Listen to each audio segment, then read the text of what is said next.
Hello, I got great news. I'm off on another beer adventure, but this time I'm not straying too far from home. Going to Awry Brewing, just around the corner actually from my house. It's been several iterations of places. It was Chimera before that. It was the Monkey Wrench even before that, a long time ago. I don't remember leaving that place many a nights. But I've only been there once. Real quick, before I forget, let's look at our sponsor, Wright Mechanical Services. There'll be a link in the description. Commercial HVAC, residential HVAC company, best in town, Louisville, Kentucky. Check them out. I've only been there once or twice. I tried their Kolsch and their Hefeweizen. Fantastic beers. So we're going to learn about them a lot by ourselves. So let's have a beer at Awry Brewing.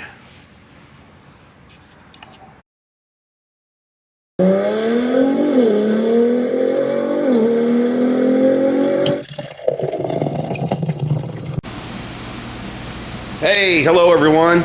This is Rick Lucas. We're off on another beer adventure. We're at the newly established Awry Brewing with Tyler Martin. He is my new hero. Appreciate you putting up with us. I'm just a nobody trying to be a somebody, Tyler.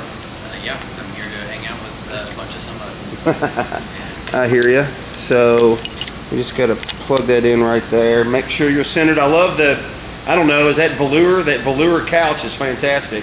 It's got, I don't know. My business partner found it and we traded beer for it. So it's the best that's money I ever spent. I love this thing. Yeah, it's got all kinds of personality. Oh yeah, thankfully it's still clean. Mm-hmm. I understand you guys just had a recent anniversary, right?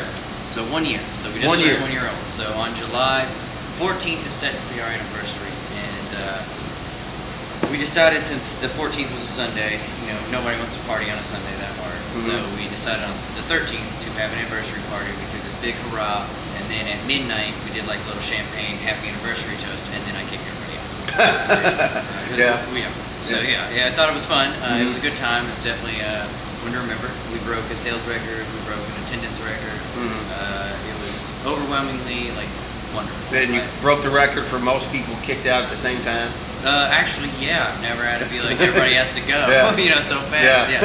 There was a lot of people here, even towards midnight. It was a very long day, but it was better than we could ever hope for. Right. I would have loved 150 people, and I think we had somewhere in the realm of 550 to 600 people come through that day. That's a lot for this place. Oh, it was full from pretty much 12:30 in the afternoon to pretty much 11 at night, and it just stayed full all day. Nice. It was wonderful. Yeah. We're very happy. So thanks, guys. Yeah, that's awesome. I thought it was 2 years for some reason. I thought I seen it on Facebook or something. I don't know. You know how that is. Yeah. It's just 1 year. 1 year. We're still fresh. Still learning, growing, figuring out ourselves, figuring out who we are, what our identity and what our slice of this pie is going to be. There's a lot of good breweries in Louisville. We're just trying to figure out who we are and where we actually land in that realm.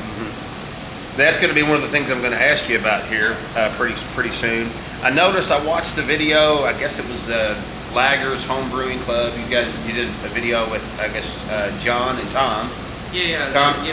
Tom Bartle and John Voight. Those are the other owners or your partners. No, so Tom Bartle is one of the other owners. Alex Vogt is one of the other partners. Okay. I was thinking John Voight for some reason. No. John Voight is known in the area. Alex Vogt is the other. Alex Vogt, that's his name. Okay. All right. I got John written down here. Anyway, Alex Vogt is the other. Okay, great. We want to give everybody credit for being a big part of this. Oh yeah, it's not me alone. I work a lot, but so do the others. So we all pull our weight, and the three of us pretty much still, pulled up from our bootstraps. We've been running this by ourselves with one other guy. Literally, we have one kitchen guy, and we just do it all of ourselves. Right. Three of us running. Well, I've noticed almost every place I've talked to, there's almost always partners behind the scenes or something, because no one person can pull this off. Because just because you're great at making beer doesn't mean you're good at serving beer or selling beer. And somebody's got to take care of the taxes and the business licenses and all that. So I've seen as many as 5 different partners in places, like Hendersonville, for example. Yeah. 5 very different people too, by the way. You know, so I think it's one of those things you almost have to have. You just can't do everything. That's the point. It's true. You know, we all have our strong suits. We have our weaknesses, and you know, I'm really good behind the bar. I'm good at events. I'm good at brewing beer. But you know, I'm not so. You know, you're not just a pretty face, right? Yeah. Oh, I have something. I'm just, you know, we all divide and conquer. You know, we all know a little bit of everything, but we each have our strong suits and we stick to them. And we've divided the work to where it works out for all of us. You know, I don't feel overwhelmed because I'm stressed out about taxes because I know my partner's got that handled. Right. Now I get to focus on beer and taking care of the bar and making sure patrons are happy. Right. And that's more my strong suit, and that's what I enjoy the most. So I don't necessarily I don't want to be a face, but I do like being out in the public. Right. I do like chatting with people. I love getting to know the customers. It's really nice to talk to people about the beer industry and how they feel about it. You know, I've always been in a bubble or like an echo chamber of beer with industry folk, and so now it's nice to see like what do the people that actually consume our product think. Right. And then So some of the marketing side of it also. Yeah. Because you could have the greatest beer in the world if nobody knows it's good beer. That's true, and that's something that we've slightly struggled with because we're such a small operation, and we're just doing, you know, a lot of self-promotion, a lot of guerrilla marketing. We don't really have the money to put behind a lot of paid advertising, but we are making decent headway slowly, and people are starting to figure out who we are. You know, we've attended almost every festival we could this year. Right. I mean, just this last month we did 3 different fests back to back to back. Yeah. So each week we had something new going on, which was great, and that's getting our name out there consistently. Right. Which is what we want, and then we have. That's the name of the game, really. Yeah, and there's a couple fests coming up that we're going to be a part of because you know we have to. We have to put our name out there every day. People still don't know where we are, who we are, and it's really fun because you know the first thing they get to say is where are you located, and my first reaction is probably what you've already brought up a couple times, but we're at the old Monkey Ranch. Yeah. And it's fun to say because people know this location. Even if you don't know what the business is now, you Yeah. do know this spot. Right. The spot is synonymous with the Highlands, like technically Germantown, but you know, and it's a nice area. It's a beautiful location. I mean, we couldn't ask for a better corner. I mean, this intersection is so busy. There's people always around. I mean, Barret Ave is getting better. There's a lot of new businesses coming in. There's a lot of good businesses that have been here for a while. You know, Fish House has been here for longer than I've been alive, I believe. Fish House used to be one of my favorite places. So Sunday, you know, not feeling quite 100% from Saturday night, would end up at the Fish House getting maybe a Bloody Mary and a fish sandwich. Oh yeah, you know, done that several times. That's a way to go there. You know. Oh yeah. Well, I like what you've done with the place. It looks fantastic. Thanks. I mean, it's. I think I said it in the intro video or whatever that it's kind of it's familiar but different. Yeah. Because like a good friend of mine, his wife was the bar manager here for I don't know, it seemed like forever. Yeah. So we were here all the time, you know, and it just so like I said, it feels familiar, but yet it feels different. Yes. You know. So the previous tenants have done a lot of work on it. We actually had a nice little like almost turnkey where we were coming like we bought it. Yeah, I wanted to ask you about that from Christina from there was a vegan place here and right. So you got their equipment from them. Yes. So it originally started out as something called Fall Cider. Yeah. And the original brewer, Sean, he took that over and opened Fall Cider with his wife Becky. They've recently moved away, but they were, they started this, so they redid a lot of this. They're the ones who did a lot of the, I'd say, big overhauls. Like I'm pretty sure they redid the deck. Hazy IPA, brewed today. And so when False Idol decided to sell to Christina, they decided to partner with a food purveyor, and they chose her because they were vegan at the time, and Christina was growing popularity with a food truck. And then Christina took it over and rebranded False Idol as Chimera. Right. And Chimera. She ran Chimera and V-Grits here, I believe, 5 to 6 years. And we had found out in February of last year, 2023, that she was going to be possibly putting up the business for sale. Or I guess, just vacating the premise, and it was right. And the equipment has to be done. But she was wanting to sell the equipment. Right. And so we jumped on it because we were going to take it to Indiana. And instead, we decided since it was already built in, I mean, it was literally, we just moved in, cleaned up everything, and then took it over. And we've made this place entirely our own. It feels completely different from last location. It does. We've expressed ourselves in the best way we know how, which is through nerdy stuff and the beer that we brew. And we've been cranking out as much beer as we can. I mean, in just 1 year, we're on batch 42, which for 1 year is not bad for our size. I wish we would have hit 50 in the first year, but that's okay. We're really close. Right. And so it wasn't far off the goal. And we're off to a great start for the second year. If you're going to set goals, they have to be almost unattainable. Yeah. I didn't think it was unattainable, but I like to, I also like to put myself back.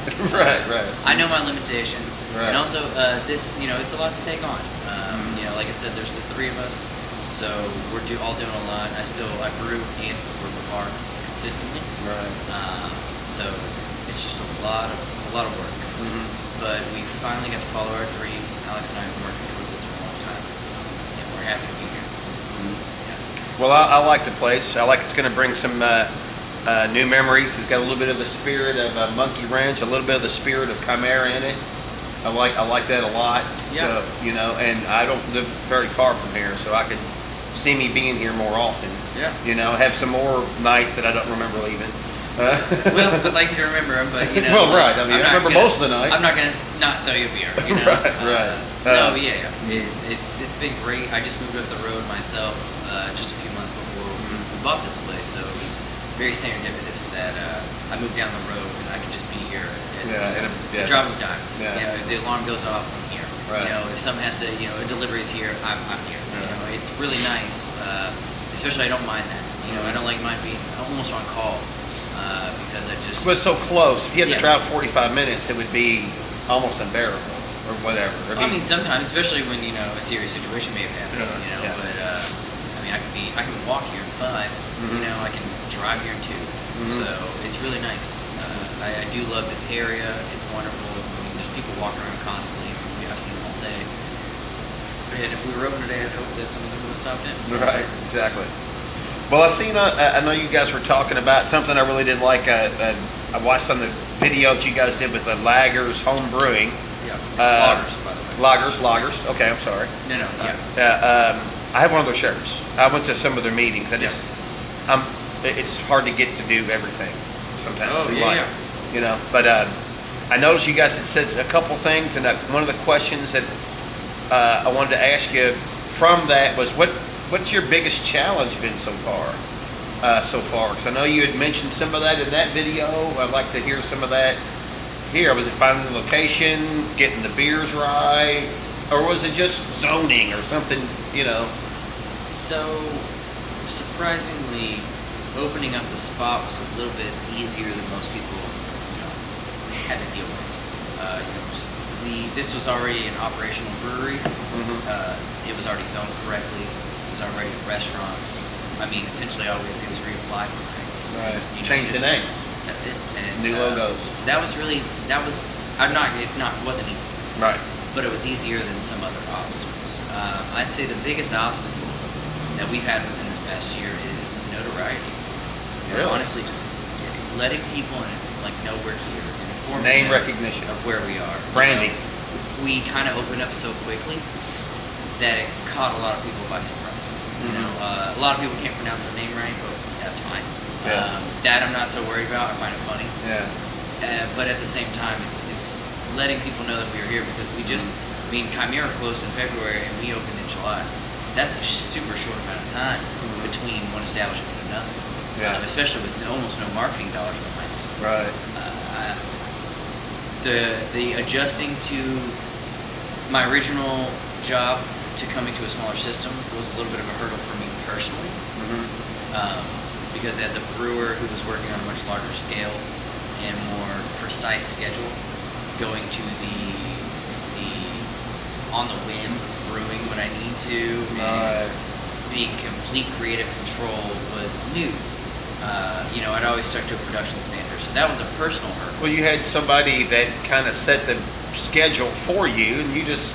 Well, I worked the schedule out with them, and it was actually my business partner Alex was the production manager of my own job as well. Right. So we would work hand in hand and create a schedule for 3 months at a time, and that was minimal. And now we don't go by a schedule; we just kind of brew. How busy were you? And it's like, when do I have time? I'm working the bar. I've got to take care of the this. I've got administrative work. I still also need to take time for myself, Of course, which of course. little I can. Yeah. And then in time, I'm like, okay, I need to brew this day if I can, this day if I can, this day if I can. Right. It's been different. Scaling down was hard, especially the system's not. I went from a place that had every amenity you needed into a place where I had to refigure out how to do the actual, like, I use this term loosely, but the craft. Right. Like, I got to bring it back to that. I had everything down to an easy science, and now I'm back to figuring out how to make things work for what I have. Right. How do I get the water supply? Whatever. Well, how do I get the water cold enough? Like, Yeah. how do I get the temperature down fast enough? How do I actually, I don't That's have a an question I extra tank. haven't. It just kind of hit me. I guess the weather being, I don't know, 97 today. Is there a different challenge in brewing 97 degrees in August versus 22 degrees in February? Multiple factors, yes. I will say Interesting. this is one of the few times I've worked in a brewery with temperature-controlled environment inside. Mhm. I'm used to warehouses that have no heat, no AC. You're Right. just in warehouses, and you're controlled by the elements. That you have other factors that don't matter. Like this is always, it's 70 degrees in here always, right? Mhm. All year round. It's 72 to 74 But the incoming water. but is the water does make a difference. Right. And the water's a bigger thing. Like as of now, I'm knocking out and I'm trying to get it cooled down to a certain temperature, and the water's warm enough with my glycol and everything. I'm getting it down just barely where I need it. Mhm. Whereas in the winter, It's already there? I have to back it off because it's so Oh. intense because the groundwater's so cold. Interesting. Yeah. So that is a factor, and all That's of us that's deal the with craft in craft beer. That's Yeah. the art of it. There's plenty of science, but that's Yeah. the art of it. Some of the art of it. Most of the breweries in this area deal with the same factors as I do. Yeah. Groundwater being hot makes this stage of the process a little longer. Yeah. So, yeah. Interesting. Interesting. But the fact of being in a temperature controlled, like inside, Mhm. this being 70 degrees all the time, that's actually something that was new and really easy to adjust to. Whereas I was in a warehouse that was like, if it's 100 degrees outside, it's probably 95 in the warehouse. Mhm. And that's something you have to figure out. And in the Yeah. winter, it's also like 28, like it gets very Yeah. cold. And it's 12 degrees in the warehouse or something. Oh, it was rough. Yeah, and it's there's just brutal. things you got to deal with. Yeah. But that was also more of like me having to deal with it. The equipment, Right. the equipment mostly runs the same. Yeah, yeah, I hear you. Well, what got you started into? How'd you get into it? Where did you first come up with the idea for a craft beer brewery? I know you said you'd planned on putting it in Indiana. You were had thought about it for a long time, Yeah. but what kind of got you? What was the spark? What was the I would like to do this? Yeah. Besides, like I'm me. stand real quick. I gotta check something. All right, yeah, go do You're that. good. All right. So, as you were asking, What got you? What was the Yeah. spark? The initiative? so when I was probably 18, 19, I was a bar. Like I started as a server over at a restaurant in Indiana, and when I'd worked there my first summer out of high school, they didn't have a bunch of craft beer. And then I went away for the summer, came back. When I came back to my job, they had put in all these like tap runs, and that was like their big thing now. That they had all these taps, and I started to quickly realize that there was more beer out there than just the domestics that I knew. Just the Bud Lights Yeah. and the whatever. Yeah, Miller Lite, Bud Light, Budweiser, like, Yeah. the big three. Yeah. And then you heard about this new guy, Coors Light, and I was like, I don't even, it was I can't handle it. crazy. Yeah. And then as I started So running this new, place, so I thought different. I thought it was wild. So as I started serving tables, as a person who's of age in Indiana and able to serve alcohol, I have to, learn a little bit about it to be able to sell it to a table, but I'm Yeah. also not able to try it, so it's really hard and difficult. Yeah. So the interest wasn't there at first. And then one day, thankfully, thanks to someone I won't name, they let me try some of the beer. And I got to try something, and I didn't really care for it. It was some IPA that I never had, and I do not remember what it was. I just knew it was bitter, and I didn't care for it. Mhm. And then I would be curious, and I would say, hey, let me try that one. Let me try this one. And I remember I came across a Rogue Summer Ale. Oh, nice. From Rogue out in, Yeah. I believe, Nebraska. Actually, it's Oregon. I don't know why I said that. It's out in Oregon. And I tried the summer ale, and it was the first time I was ever like, oh my god, I think I like beer. Like I wasn't really much of a drinker out of high school, but I was curious about this, and I knew I didn't really like Budweiser wasn't my thing, and I didn't really care for Miller Lite or Bud Light. I just didn't really like it. And I finally found something. I was like, this is tasty. And then I would try a couple more summer beers, and found that I liked more of these citrusy, more fruit forward meats. Right. And that's really where it all started. And as I continued to work there, as I got a little older, I got to try more and more. And as the year progressed, I clearly got to know bartenders more. I got to drink a little bit more than I shouldn't have. And inevitably, sneaky one here and there. Here's a cup with a lid on it. Yeah, and inevitably, I ended up meeting Alex. And Alex worked in the same restaurant. Alex, my partner. And when I met Alex, he was in college at the time at IU, up in Bloomington, Indiana. And we just immediately started talking, hit it off. He's a goofy dude, nerdy like I am, roughly my age too, because everybody else I worked with was much older than both of us. We were just, he's a college guy. I'm just out of high school. I wasn't going to tennis school or anything. And I expressed my interest in beer, and he said, "Oh man, I just started crafting my own beer." And I was like, "You can do that?" And it blew my mind. And I was like, "You can do this at home." And he laughed at me. He was like, "It's so easy." He's like, "Yeah, I can show you how to do it." That blew your mind. Right. I have to try that. Well, I asked him if he was serious. I was like, "Are you serious? You'll show me?" He said, "Yeah." So he invited me up to Bloomington, and we went up there and we met with another buddy of his who taught him how to craft, like brew beer, and we brewed a batch of beer, and I'm 19. Not even able to make the final product of what we're doing. Can't even drink it. But I'm up here doing it. And, it's hilarious too, because at one point he's like, "Well, we're going out to the bar, so we'll see you later." Yeah. So I left, and I'm like, "Well, damn, okay. I'm 19, I can't go anywhere." Yeah. So I just got stuck there, but that's fine. That's not the point. We're part of the story. Yeah. But so Alex showed me how to brew beer up there, and I thought it was so cool. And then I came back home and found out there was a homebrew store. I don't remember the name of the homebrew store back then because it's changed ownership so many times, and then there's a new one now. But I remember thinking I was doing something illegal when I went there to buy all the ingredients, because I was like, man, I'm 19, I'm 20, I'm not allowed to drink beer, but you can legally buy all the ingredients to make beer separately. And even the guy at the homebrew store was like, "It's cool, man. This is legal." I was like feeling shady, like I need to. Can I pull the car back? Yeah, I need to brew beer. He's like, "Yeah, okay." So I got to do that, and then I just started pull around back and sneak it out in the dark or something. Yeah, I never had to. I got to walk right out the front. Yeah. And paid legal tender for it. But I started brewing beer at 19. Just did it for a little while. Thought it was really interesting. I couldn't believe that there's so many beer styles out there that I never knew about. I would constantly start reading more and then looking up things online, and it blew my mind, like the history of beer that I never knew existed. And the vast majority of countries in the world that have such a deep, rich history with it. Not even just including us, but like the Germans, the Belgians. Even in France, they've got the oldest working continual brewery, I think, is in Germany, right? Westphalia. Weinstefan. Okay. Say it again. Weinstefan. Okay, we're going to go with that. Weinstefan was originally started in, I believe, the 1600s. Yeah. Or claims to be almost 1,000 years old or something crazy. Yeah. Which they make wonderful beer. They have forever. Yeah. That's why they've been around. Yeah. But the rich environment of it all, I really, really quickly realized that my palate was changing.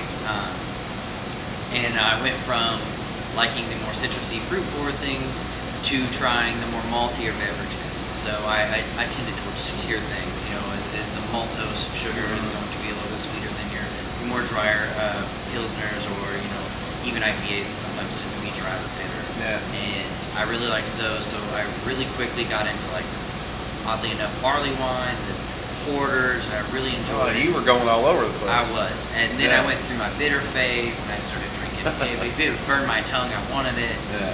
And it just evolved from there. And I had a wonderful mentor. She was my boss, and technically the big boss for my bosses at the place we worked. And she inevitably started off there, and she grew into essentially creating all the big beer fests in the area. She runs all of them. So she was one of my mentors, and she saw that I absorbed everything like a sponge, that I had general interests, that I was genuinely intrigued, that I was fascinated. Actually curious. Yeah, and she kind of took me under her wing, and at such a young age, and was able to show me a lot, and introduced me to a lot of nice people, introduced me to a lot of beer that, I mean, I'd hope that people also got to try. You know, she was very knowledgeable, still is. I still respect the hell out of her. She again, she's the one who puts on Tailspin every year. So she's an amazing person. Right. And I couldn't have asked for a better mentor in beer. You know, with Alex teaching me how to brew and her teaching me everything else from the other side. Right. It was kismet. You know. So many styles, it's hard to even keep up with sometimes. Yeah. And it's almost the thing about great beer and craft beer is that finding that, oh, I've never had a Kolsch before or whatever, and going, oh, this is different, but outstanding. You know, that's the great thing about it. It's always good to try something new when you don't know what it is. You know, if you see a word you don't understand. Oh, we got to try that. Yeah. That's what we got to try. Yeah. I've definitely learned to not be afraid to try anything. Same with food. Right. You always got to try it. Your palate changes. Well, something I've asked almost everybody I've talked to, and I've noticed that sometimes it comes out in kind of like the head brewer, brewmaster, whatever the title is. I know there's a bit of a debate about brewmaster, whatever that term, that title, but because it's like their personality kind of comes out in what's going on. There was a place in Harrodsburg that I went to, and it was 5 guys doing it, and they were all kind of quirky and weird, and all the beers are kind of quirky and weird, you know. And another place I went to, the guy was really reserved, and so the beers were all kind of only 3 beers, and it was just, you know. So it's kind of interesting to me about a beer philosophy. Do you think there is such a thing? Do you have one? No. There might be something towards that for others, but no. I don't really have a beer philosophy per se. I don't even know if it is a thing. I would like to think that the beer is, my beer does express who I am, but not in the sense of I'm an odd character, so I'm going to make, you know, these beers that no one's ever heard of, or make styles or add to things in styles that you don't need to. And I'm not so reserved where I want to be stuck in the idea of producing a style only to its exact core and never changing anything. I do believe in a. Well, there's the purists that got that attitude of an IPA has to be this or whatever those, you know, whatever those things are. You know, beer changes, develops, and evolves just like everything else, and it has. Since I've gotten into beer, and again, I'm 34. I started getting into beer when I was 19, so about almost 15 Me too. years. 15 years I've been into this. Yeah. It's evolved tremendously, and the new styles that come out, the new ideas that come out are sometimes wonderful, and sometimes I can't believe we did these things. Right. At the same time, I think innovation is key to continuous growth in this climate that we are. Because beer is popular and has been for years. Craft beer is nothing new. You know, macros have been taking a hit for years, and that's okay because we're realizing that there is so much you can do on your own. And there's so much the local guy can do just as well as the big guy. Well, Louisville used to be kind of a beer city. I mean, there was, you know, fairs and Fall City and a couple others I can't even think of off the top of my head. I mean, you've read the book right there. Yeah. I mean, they had a lot going on here. Yeah. There was quite a few, and some of it is because of the water. The water's, I mean, from what I've been told, that water is easier to work with than other places. This water is nice. That does help. This city has a rich beer history, and I think it's continuing to get better. I would agree. Our small population, we have a lot of breweries. That is odd to a lot of people. There's people that have slightly bigger cities, and they're like, we don't have this many breweries. But the town can suffice them. You know, like. Well, it's interesting how some are a little better at this. I mean, I know a brewery that's really good at sours. That if I was in the mood, like somebody told me they like sours, that's the place to go to. I mean, that's an interesting thing too. To me, Can I help you? Yeah. So you guys closed? Yeah. Damn it. Yep. All right. It's okay. You're like, why is that person walking in? No, it's all right. They're a fan. Yeah. She wanted to only on Mondays. Yeah. Parked in an odd place, but okay. Maybe she just wanted to use the restroom. I don't know. It seemed like she needed a beer. Yeah. But yeah. Where are we at? Yeah. So I always kind of go through like a past, present, future kind of thing. You guys have. I know you're young here. You've been here a very short time, so maybe you're just kind of busy, kind of trying to keep up. What's the future hold for you guys? Do you have any long-term plans, short-term plans? Just try to make it work. Where are you going? I think I would just be happy I can keep it stable. It's not a hard struggle, but it's been a little tough. I think the climate right now for everybody is hard. Craft beer is technically on a decline nationwide. That being said, though, the city's keeping it strong. They seem to really enjoy the beer, and we have a lot of breweries in it to take care of. So I hope that we can just be a part of the game. Oh well, I hope so too. I'd like to be around for a while, and that's really it. Ambitiously, if you had asked me 2 years ago, I'd tell you what my future goals when I open a brewery would be to quickly, after 2 years, go into production, start a bigger spot, and then start doing shipping all over the country. Well, no, that's hard. And that's something I left a place that was trying to do that, and it's just very hard to obtain. I think I would just be happy with just distribution in general, but at a very small scale. But now I'm changed. I feel that the climate's shifting back towards taproom focused, where people want to come in, enjoy beers, and not necessarily be entertained, but get out. We all stayed cooped up for a few years, and I think that it's showing that people want to get out again. Distribution sales went through the roof a few years ago, and they're on the decline now because people, would rather go to the brewery than go buy it at a liquor store. Sometimes a better deal, sometimes not.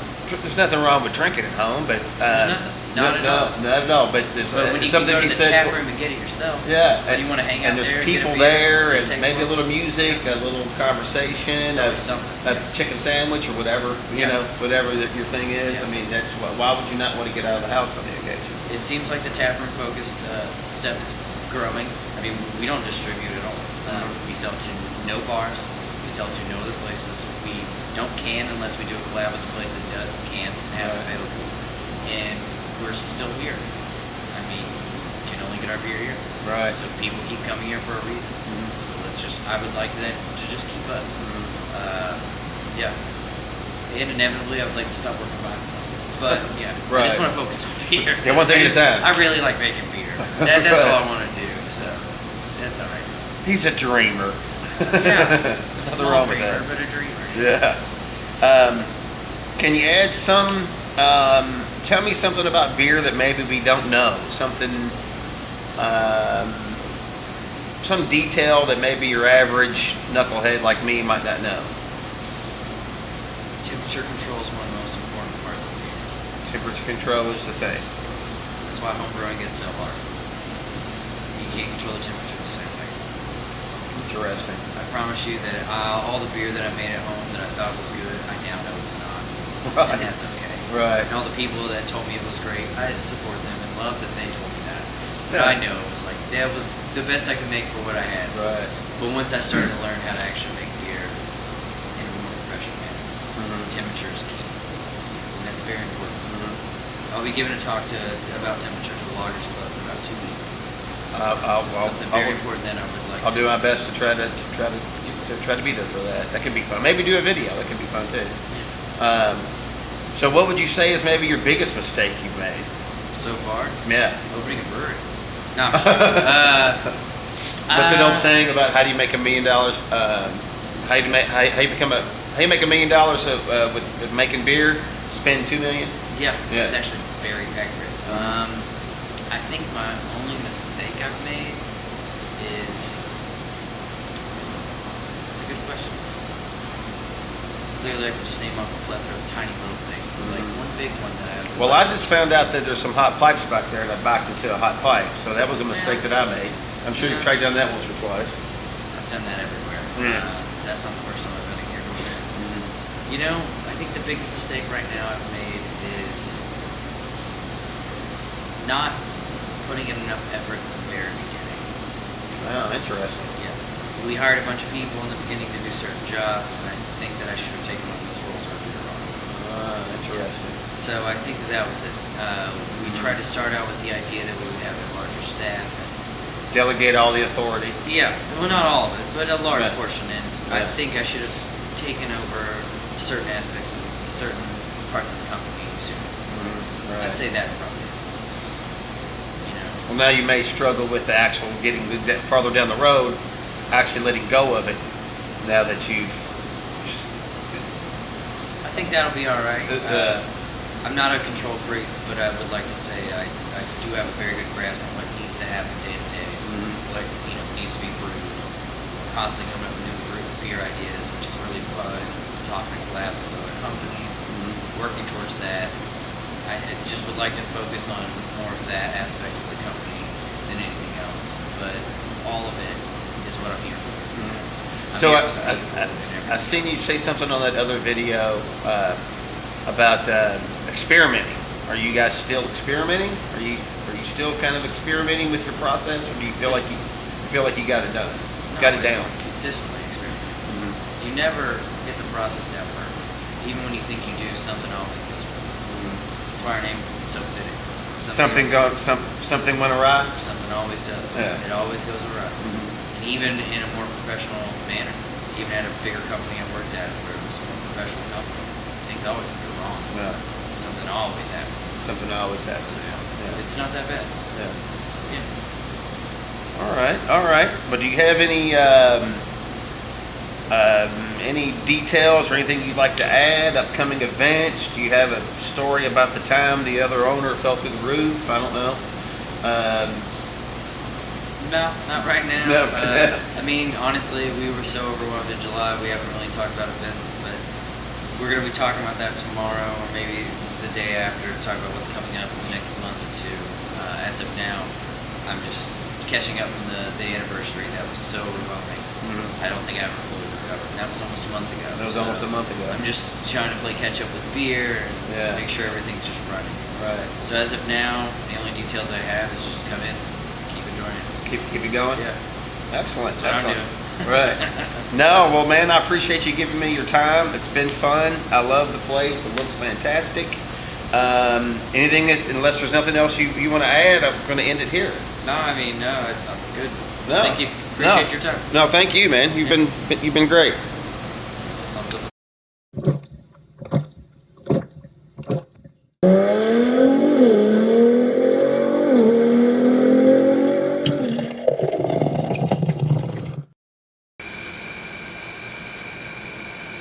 I'm back from another beer adventure. Had a great time at Awry Brewing. They were fantastic to me. Tyler was, we went up there and met on a Monday. The place was closed. We got to look around. I had my first beer injury, not having anything to do with falling down or hangovers. You want to count those as beer injuries. But had a great IPA, Sex on the Roof. Oh, before I forget, let's take a look at our sponsor. Thank you, Wright Mechanical Services. Residential heating and air, Louisville, Kentucky. I'm going to try to put a link right here or something. If I get that done, my editing skills have gotten better. So we're hoping to try to get better at these videos as we move along. That's them. I've got some swag from them. I like their t-shirts. They've got a little bird on them. I kind of like the red one better. So this will be my new go-to at the next craft beer. So that black and white is pretty cool, right? Awry Brewing. As Tyler says, something is awry. Okay. We had an IPA. It was called the Sex on the Roof, and it's freshly brewed. If you get a chance, it's not in the video, but if you get a chance, go up there, ask Tyler about where the name for that beer came from. Great story. You'll love it. It's worth the drive and a cold beer for just the story, okay? Had a great time. We really appreciate them. It's the old monkey wrench, so it was like time traveling and everything had been painted. That was there before. But thank you, Tyler. Thank you, Awry Brewing, for your time. Be sure to like and subscribe. I'll have a description, and I'll have a link to their website down in the description, so you can check them out. If you have a comment or know of any breweries that I should visit, please leave a comment. I don't care where they're at. I would love to try them. Hey, thanks for your time, and look for you the next time.